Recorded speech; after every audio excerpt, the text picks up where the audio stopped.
Welcome back to the last week. 20.5 is here. This is what we've been waiting for, and I love it, right? Unfortunately, Adrian Conway couldn't make it this evening, so you've got myself. He will be coming to you live tomorrow with a take two. He's gonna be able to do the workout, give you guys second impressions, things like that, so make sure you tune into that. So let's dive into it, right? We've got 20.5. It's 40 ring muscle ups, right? Followed by an 80 cal row and 120 wall balls. I love it. And it's basically however you want to partition it up. So there's a lot of options out there for you guys. Let's start talking a little bit about warm up. We're going to definitely offer our suggestions like we do every week. So go ahead and check out the warm up. For this one, you're going to want to get your skills down for your muscle ups. You're going to want to definitely warm up that aerobic system to make sure that when you're in the middle of this, you kind of break the seal. You don't get, smacked in the face by that intensity. So make sure that you warm up well, even though it might not be aerobic for some of you. It's definitely going to help with muscle endurance, muscle fatigue, things like that. So don't ignore that. The second thing is equipment. It's pretty simple, right? You're going to want to definitely make sure that all your equipment is close together. So your wall that you're using your wall balls on, maybe close, hopefully close to your rings, and the rower just right there. In general, you're going to want to limit, the first thing that comes to mind for me is you're going to want to limit the time in and out of the rower. That's just a lot of transition time that you don't necessarily need to take up, if that makes sense. So if it's definitely something that you're good at, I would recommend always ending on the rower. So the way I've kind of broken it up in my mind is in three distinct categories. The first is if you're just looking for that first muscle up, honestly, the way I would go approach this is I would get your wall balls in first, then the row, right? And then just with the remaining time, you're gonna have an opportunity to kind of get that first muscle up, or maybe even two or three or whatever that might look like for you.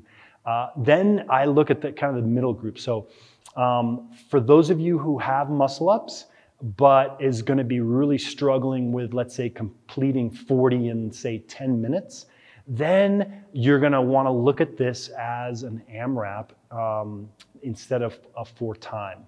And so the way I would recommend this is get all your wall balls out of the way. Maybe, think about half wall balls, half row, back to the wall balls, finish on the row before those muscle ups.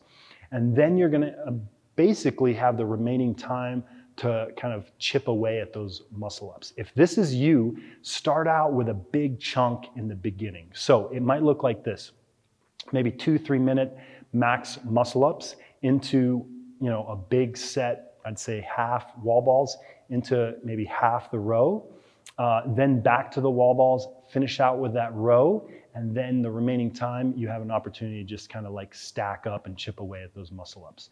And so I'd say that is a good, probably a great strategy for those of you guys who aren't gonna finish the required work in the 20 minutes, okay? The final group that I look at is the elite. Those of you who are buying for a sanctional qualifying spot, those of you who know you can get the amount of work done within this 20 minutes, and it's really gonna be a competitive environment, okay? This becomes very individualized. It becomes a lot about what you're good at and what you're weak at. The first thing that comes to mind for me is gonna be shoulder fatigue, right? You've got wall balls paired with muscle ups. And so you have to just be mindful of the amount of wall balls that you do and how they're gonna impact the muscle ups, or vice versa. If you're, pretty gymnastic-y, then go ahead and just make sure that the volume and those sets of the muscle ups don't really impact your ability to kind of get and keep those wall balls moving. So I've talked to a lot of my athletes already, and we've been discussing different strategies and definitely come up with different strategies for different ones. A couple strategies that I've kind of discussed with some folks is leaving the row last. And that's because you're not eating up the precious time with transitions, and you can really, really push hard in, let's say, the remainder, 50 calories, 40 calories, whatever that's gonna look like for you, but it leaves a good finisher. And so what we're dealing with here is managing the muscle ups and wall balls. And so for pretty much everyone out there, I encourage you to start with muscle ups. A big set of muscle ups, you're gonna be fresh, you're gonna be able to get the most out of it. And so then it's really about balancing this transition and the switching between muscle ups and wall balls. So if you've got big sets of muscle ups, get those out of the way first, then chip away at the wall balls. You know, if the wall balls are a weak point for you, you're gonna want to have bigger, more frequent sets on the wall balls and allow yourself to just kind of like almost recover on the rings. For those of you guys who are in the opposite situation where muscle ups are going to be the limiter, then I would focus on making sure that that is the priority and just chipping away at the wall balls. One example that you might be looking at is open up with a big set of muscle ups. So maybe it's 10. You're going to rest 4 or 5 seconds, then another one at like 7 muscle ups. Then go into a really, really big set of wall balls, okay? This is where you really have to be mindful of the shoulder fatigue that's going to set in and how that's going to affect your muscle ups. Again, it's so individualized. If your shoulder fatigue builds up quickly and it's a weakness of yours, you might want to transition into a row, let's say 20 calories, just for a little bit of a recovery, then get back to maybe 2 sets of muscle ups, a set of wall balls, then finish out the muscle ups, then you're back to the wall balls, finishing out the wall balls, and then you maybe have 60 calories on the row. So that's just one suggestion out of many. Okay, those of you guys who have really good shoulder fatigue, stamina, for lack of a better term, then I would just leave that row for the end entirely.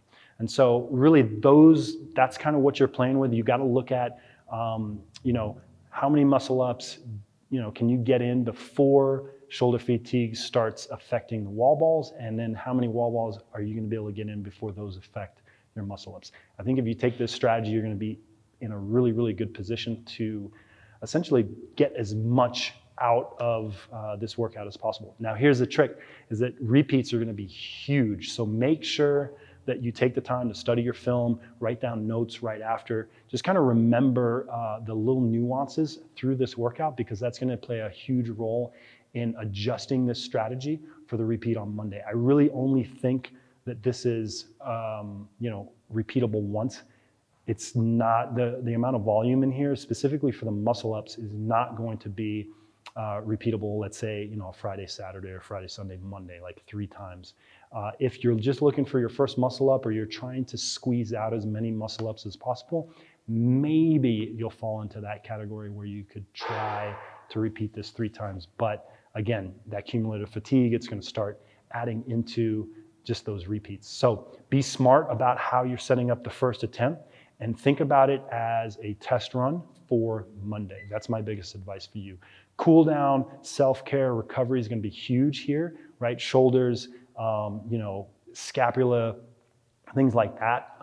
You're going to want to definitely make sure that after the workout and the days following, that you really, really focus on whether it's manual work, or just getting that metabolic waste kind of out of there, recovering, things like that. So by now you should have those tools in your toolbox, and so make sure you don't ignore them and you go for it. So that's pretty much the advice that I have. There's a lot of ways to tackle this. It's going to be so individualized, but look at your weaknesses, look at what you're strong at, and if you can, try to save that row for the finishing kick. Let us know how you do. Make sure you tune in tomorrow for Adrian. He's going to go live, like I said. It's going to be pretty interesting. Take 2 is probably going to give you a lot more information than what you're experiencing here, just like your repeat is going to be much more valuable than the first time you do this. Good luck.